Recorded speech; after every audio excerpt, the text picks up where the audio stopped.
जैसा कि हमने लास्ट एपिसोड में देखा था कि हुईजू प्रिंस से कहती है कि वो उससे डिवोर्स लेना चाहती है। अब आगे यही सीन दिखाया जाता है जहाँ पर हम उसके पिता को देखते हैं जो उससे कहने लगता है कि अगर तुम्हें प्रिंस को बचाना है तो तुम्हें उसे डिवोर्स देना होगा। इकलौती तुम ही उसकी वीकनेस हो, अगर तुम उससे दूर हट जाओगी तो वो पूरी तरीके से फाइट बैक कर सकता है। अगर आपसे मैं ये बोलती कि मैं खुद को बचाना चाहती हूँ तो आपका आंसर क्या होता? आंसर यही होता, मैं तुम्हें डिवोर्स लेने की कहता। हम हुईजू को देखते हैं जो कि रोना स्टार्ट कर देती है और इस टाइम पर बहुत इमोशनल होती है। इसी सीन पर आ जाते हैं जहाँ पर हुईजू प्रिंस के सामने होती है और वो कहने लगती है कि उसे डिवोर्स चाहिए। ये क्या बात कर रही हो, दोनों का टाइम आ गया है कि हम दोनों को अलग अलग हो जाना चाहिए। जो कहती है कि मैंने ये शादी इसलिए की थी कि ताकि मुझे फायदा हो, लेकिन मुझे कोई भी फायदा नहीं हो रहा, ना ही मुझे ऑनर मिल रहा है और ना ही मुझे मेरी कंपनी। मैं दोनों को खो दूंगी, मेरे पास कहीं भी जाने का कोई भी रास्ता नहीं बचेगा। कहता है कि मेरे जाने के बाद कुछ हुआ था क्या, क्वीन ने तुमसे कुछ कहा था क्या? पर हुईजू उसकी बातों को काटती है और कहने लगती है कि अगर क्वीन मदर मुझसे कुछ कहेगी तो तुम्हें उससे क्या मतलब है? मैंने तुमसे पहले भी कह रखा है मुझे किसी से कोई भी डर नहीं लगता क्योंकि मेरे पास कुछ भी नहीं है, ना पहले से था ना अब है। ये बात सुनने के बाद प्रिंस हर्ट होता है और वो भी इमोशनल होने लगता है। कहता है कि तुम भी,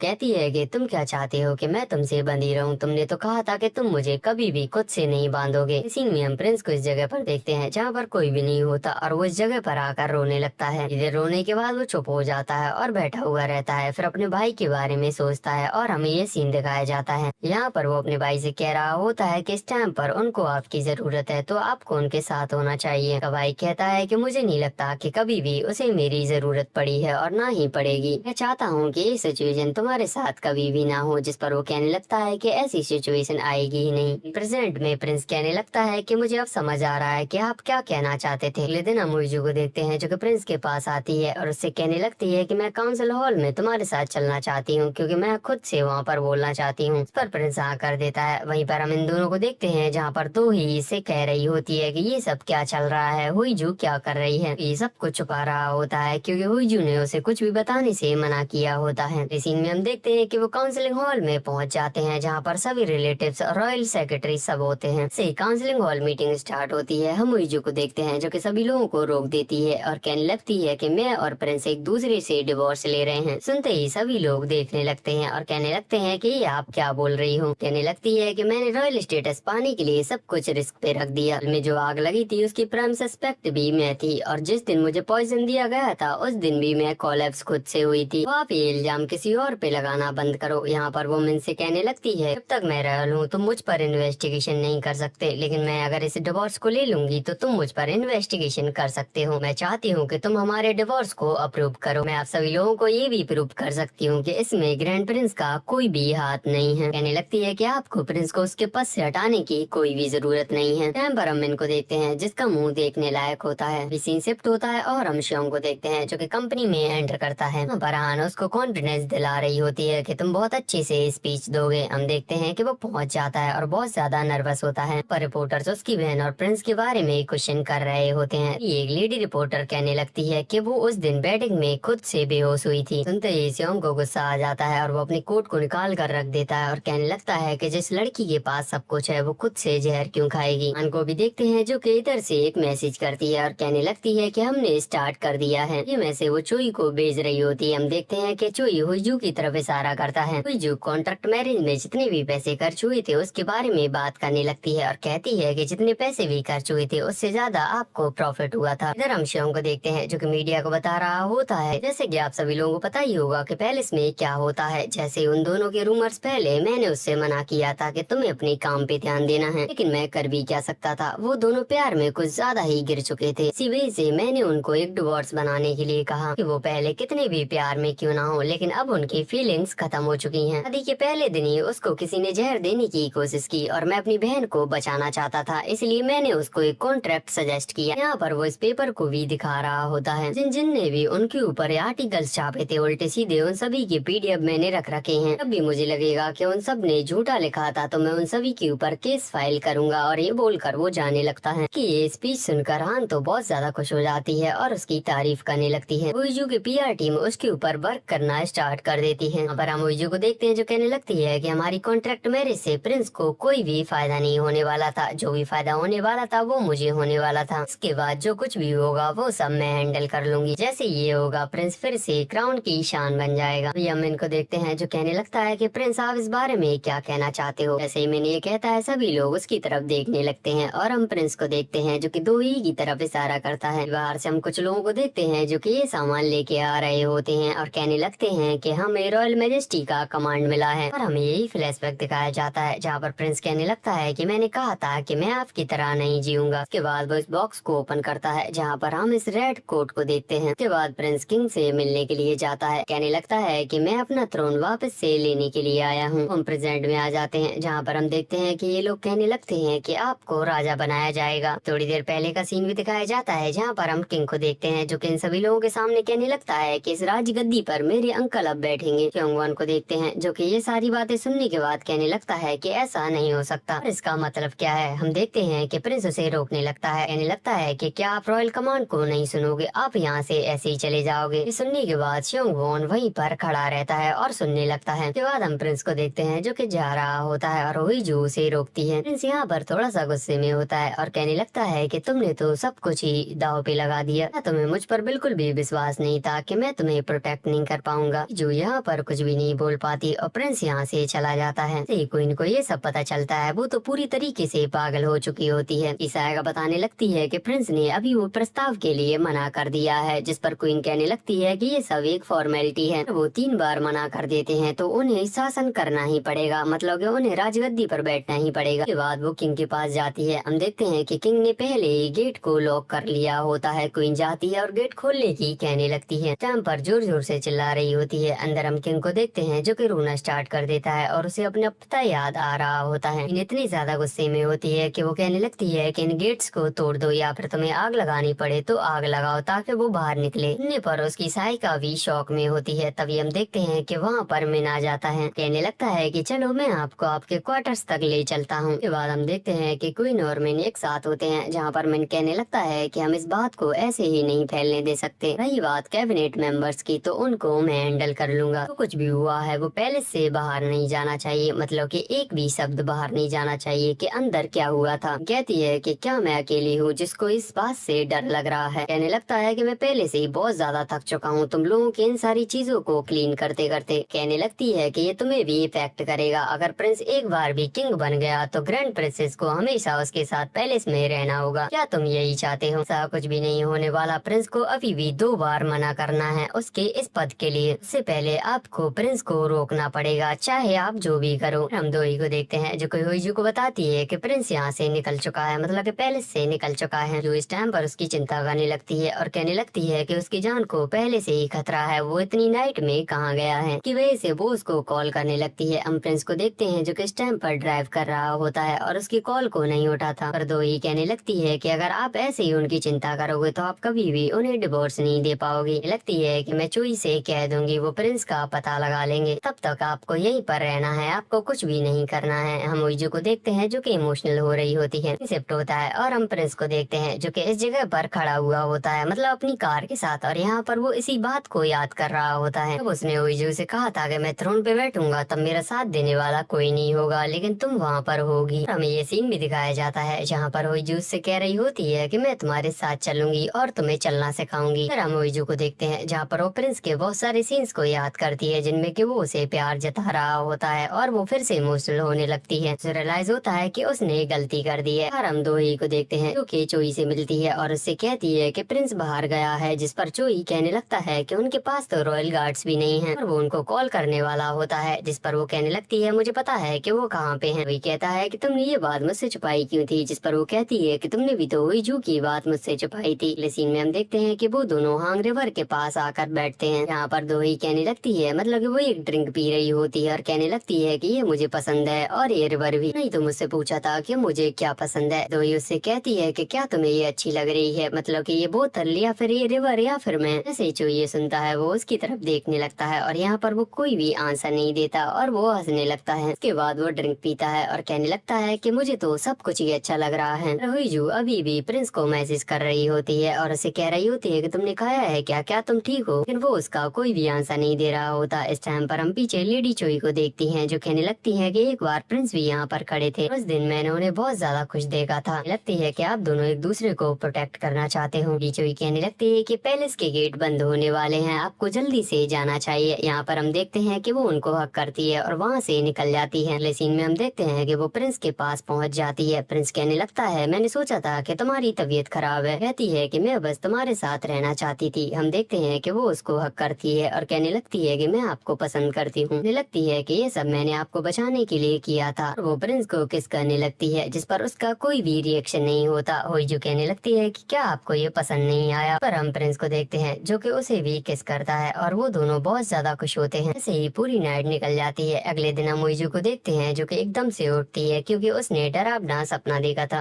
कहने लगता है कि तुमको यहीं पर रहना होगा और मैं पैलेस में जा रहा हूँ क्योंकि जो सेकंड एडिक्ट है वो डिलीवर होने वाला है। कि दूसरा आदेश फिर से जारी किया जाएगा उसको किंग बनाने के लिए और वो कहने लगता है कि मैं फिर से उसे रिजेक्ट कर दूंगा। पर हुईजू को कुछ भी समझ नहीं आता। प्रिंस उसको समझाता है कि जब भी रॉयल आदेश होता है तो हमें उसको 3 बार मना करने की एक प्रथा है। उसके बाद क्या होगा, उसके बाद मुझे वो एक्सेप्ट करना ही होगा, मतलब कि वो किंग बन जाएगा। पर हुईजू कहने लगती है कि आप तो हिज मैजेस्टी को बचाना चाहते थे, मतलब किंग को। कहने लगता है कि मैं अपने नेफ्यू को बचाना चाहता था, ना कि किंग को। में फिर से सीन दिखाया जाता है जहाँ पर हम देखते हैं कि क्वीन और किंग लड़ रहे होते हैं जिनकी वजह से उनका बेटा रो रहा होता है। के बाद वो अपने रूम में होता है तभी लेडी चोई उसके लिए बॉक्स लेके आती है। लेके वही रेड वाला किंग का लिबास होता है। प्रिंस कहने लगता है कि उन्होंने बहुत देर कर दी है इस चीज के लिए। हम चोई को देखते हैं जो कि भागता हुआ आता है और कहने लगता है कि कुछ गलत हुआ है। प्रिंस को देखते हैं जो कि इस जगह पर पहुंचता है जहाँ पर वो देखता है कि उसके भाई के चैम्बर में आग लगी हुई है और वो अपने भाई को देखता है जो कि मर चुका होता है। प्रेजेंट में आ जाते हैं जहाँ पर हम प्रिंस को देखते हैं जो कि हुईजू से कहने लगता है कि जब मेरी भाई की मौत हुई थी क्वीन ने मेरे भाई के जो लास्ट कमांड था उसको पूरी तरीके से इग्नोर कर दिया था। मतलब कि उसके प्रिंस बनने का जो प्रस्ताव था उसको क्वीन ने इग्नोर कर दिया था। टाइम पर मेरे नेफ्यू ने भी मुझे बताया जो कि बहुत ज्यादा डरा हुआ था, तब भी मैंने कुछ भी नहीं किया। इस टाइम पर रो रहा होता है और कहने लगता है कि अगर मैं किंग बन जाऊंगा तो मैं सभी लोगों को प्रोटेक्ट कर पाऊंगा, लेकिन मुझे ऐसा लग रहा है जैसे कि मैं फिर से लालची हो रहा हूँ। हुईजू उसको हक करने लगती है और कहने लगती है कि लालची होना कोई बुरी बात नहीं है और कहने लगती है कि इसमें मैं तुम्हारा साथ दूंगी। सीन में वो दोनों कहीं जा रहे होते हैं तभी लेडी चोई उनके पास आती है और कहने लगती है कि आपको क्वीन मदर बुला रही है। प्रिंस क्वीन मदर के पास पहुंच जाता है जहाँ पर वो उनके ऊपर चिल्लाने लगती है और कहने लगती है कि तुम ऐसा कैसे कर सकते हो। लगती है कि किंग अभी 8 साल के है, उन्होंने जो कुछ भी किया है उसके लिए वो केपेबल नहीं है, तुमने उनका फायदा उठाया है। और प्रिंस उसको रोकता है और कहने लगता है कि इसीलिए मैं किंग बनना चाहता हूँ क्योंकि वो अभी कुछ भी नहीं संभाल सकते। है कि तुम उन्हें बस एक पपेट की तरह यूज करते हो और कुछ भी नहीं। पर क्वीन भी खड़ी हो जाती है और गुस्से में होती है और कहने लगती है कि मैंने नहीं, तुमने उन्हें पपेट की तरह यूज किया है। पर प्रिंस उसको एक्सेप्ट करता है और कहने लगता है कि हाँ मैंने किया है। कहने लगता है कि अब से मैं उनके आगे खड़ा रहूंगा। पर क्वीन उसका जोर से नाम लेती है। हम प्रिंस को देखते हैं जो कहने लगता है कि अच्छा है वो खुद ही अपने पद से हट गए, मैं अब आपको आपके पापों का प्रायश्चित करने के लिए नहीं कहूँगा। भूल कर जाने लगता है। हम क्वीन को देखते हैं जो कि इधर आ जाती है और कहने लगती है कि तुम्हें पता भी है मैंने इसके लिए कितने ज्यादा सेक्रीफाइसेस किए हैं। कहने लगती है कि तुम अब क्यों किंग बनना चाहते हो। और हमें फिर से फ्लैशबैक दिखाया जाता है जहाँ पर हम क्वीन को देखते हैं जो कि यंग होती है और रॉयल स्टूडेंट होती है। अभी उसके पिता प्रिंस का उसको फोटो दिखाते हैं, मतलब कि उसके बड़े भाई का, और कहने लगते हैं कि तुम्हें क्राउन प्रिंसेस बनना होगा। के बाद हम उसको रॉयल स्कूल में देखते हैं जहाँ पर उसके पास कोई और नई प्रिंस आता है। यहाँ पर आकर वो दोनों बात कर रहे होते हैं और देखने से ऐसा लग रहा होता है कि वो दोनों एक दूसरे को लाइक करते थे। जेंड में क्वीन रोने लगती है और कहने लगती है कि तुम पीछे क्यों नहीं हट जाते। प्रिंस को देखते हैं जो कि उसके हाथ को दूर कर देता है और लेडी इनको बुलाता है और उनसे कहने लगता है कि क्वीन की तबीयत खराब है, कहता है कि 3 दिन तक इनके चेम्बर में कोई भी नहीं आना चाहिए, मतलब इनसे मिलने के लिए। सीन में हम क्वीन को देखते हैं जहाँ पर वो अपने पिता से बात कर रही होती है। कहने लगती है कि अब कुछ भी नहीं हो सकता, आपको भी पीछे हट जाना चाहिए। उसका पिता कहने लगता है कि मैं आपसे मिलने के लिए आ रहा हूँ। इन कहने लगती है कि 3 दिन तक मुझसे कोई भी नहीं मिल सकता क्योंकि ये ग्रैंड प्रिंस कह कर गए हैं। पिता कहने लगता है कि अगर वो किंग बन गया तो हम दोनों को वो खत्म कर देगा, मतलब डिस्ट्रॉय कर देगा। यहाँ पर क्वीन अपने पिता को पीछे हटने के लिए कह रही होती है और उससे कुछ भी ना करने के लिए कहती है, लेकिन वो नहीं मानता। लगता है कि इसके बाद सब कुछ मैं देख लूंगा और कॉल को कट कर देता है। के बाद हम श्योंगवॉन को देखते हैं जो कि किसी से अंधेरे में मिलता है जो कि कोई और नहीं मिन होता है, मतलब कि वो दोनों मिलकर अब प्रिंस के लिए साजिश रचेंगे। अगले दिन हम प्रिंस को देखते हैं जो मीटिंग के लिए रेडी हो रहा होता है जहाँ पर वो सभी लोग उसको तैयार कर रहे होते हैं। लेडी चोई यहाँ पर इमोशनल हो रही होती है, कहने लगती है कि अगर लेट किंग जिंदा होते तो आज वो बहुत ज्यादा खुश होते। वहाँ पर दोई आ जाती है जो कहने लगती है कि क्या आप तैयार हो चुके हो जाने के लिए, जिस पर वो हाँ करता है। वो यूज से कहने लगती है कि मैं तुम्हारा वेट करूंगी, तुम जल्द ही आ जाना। और हम देखते हैं कि प्रिंस वहाँ से निकल जाता है। क्वीन के पास हम देखते हैं कि उसका बेटा आता है, मतलब कि किंग आता है, पर वो अभी भी गुस्सा कर रही होती है और कहने लगती है कि तुमने जो किया है उसके लिए मैं तुम्हें कभी भी माफ नहीं करूंगी। कहने लगती है कि तुम्हें अपना पद देने की उन्हें क्या जरूरत थी। कहने लगती है कि तुम्हें पता भी है कि मैंने तुम्हें वो दिलाने के लिए कितना कुछ किया था। जिस पर वो कहता है जिस दिन पिता की मौत हुई थी उस दिन आप दोनों ने जो कुछ भी बातें की थी वो मैंने सब कुछ सुना था। हमें ये फ्लैशबैक दिखाया जाता है जहाँ पर वो उसे किंग का ये फैन आ रही होती है और वो कह रहा होता है कि मुझे किंग नहीं बनना है। एंड में क्वीन को समझ आता है कि वो उस दिन किंग बनने के लिए क्यों मना कर रहा था। क्वीन को देखते हैं जो कि अपनी बेटे के सामने नजरें मिलाने से डर रही होती है। हम देखते हैं कि वो उसके पास आता है और अपनी माँ को हक करने लगता है। और हम इनको देखते हैं जहाँ पर उसका सेक्रेटरी कहने लगता है कि आपको काउंसलिंग मीटिंग के लिए जाना चाहिए, नहीं तो आप लेट हो जाएंगे। पर वो कहने लगता है कि अभी उसमें टाइम लगेगा। क्वीन को भी दिखाया जाता है जो कि सोच रही होती है कि उसके पिता कुछ गड़बड़ ना करे, जिसकी वजह से वो प्रिंस को कॉल करती है। प्रिंस उसका कॉल नहीं उठाते, जिसकी वजह से वो उन्हें एक मैसेज करती है। कहने लगती है कि काउंसलिंग हॉल में मैं एक ऑडियंस बन सकती हूँ क्या। पर प्रिंस दोही से कहने लगता है कि क्या तुम्हारे पास टाइम है। पर वो कहने लगती है कि हाँ मेरे पास अभी 30 मिनट का टाइम है। हम क्वीन को देखते हैं जो कि अपनी सहायिका को बुलाती है और उससे कहने लगती है कि जिस लड़की को मैंने छुपाया था उसे लेकर आओ। दूसरी तरफ हम इन दोनों को देखते हैं जहाँ पर हुईजू कहने लगती है कि अगर मैं क्वीन बन जाऊंगी तो सभी लोगों का क्या रिएक्शन होगा। कहती है कि वो लोग फिर भी मुझसे और ज्यादा नफरत करेंगे। जिस पर चोई कहने लगता है कि उनकी हिम्मत कैसे होगी। कहती है कि मुझे सच सुनना है। जिस पर वो कहने लगते हैं कि हाँ वो हिट तो करेंगे क्योंकि प्रिंस को सभी लोग लाइक नहीं करते। तो कहती है कि प्रिंस को तो सभी लोग लाइक नहीं करते लेकिन मुझे तो कोई भी लाइक नहीं करता, मुझे तो सब हेट करते हैं। उसके पास से का कॉल आता है जिस पर हुईजू उससे बात करते हुए कहती है कि मैं वहीं पर आ रही हूँ बात करने के लिए। वो पैलेस से जा रही होती है, तभी रास्ते में उसे स्योंगबॉन मिलता है और सेम टाइम पर एक ब्लास्ट होता है कि थ्रोन हॉल में होता है। हम देखते हैं कि हुईजू वहाँ पर पहुँचती है, बहुत ज्यादा डरी हुई होती है क्योंकि प्रिंस उसी में था। हम दोई को देखते हैं जो कि वहाँ पर आती है और कहने लगती है कि प्रिंस उसी में है। के बाद वो बहुत ज्यादा डर जाती है और इसी के साथ ये एपिसोड यहीं पर खत्म होता है।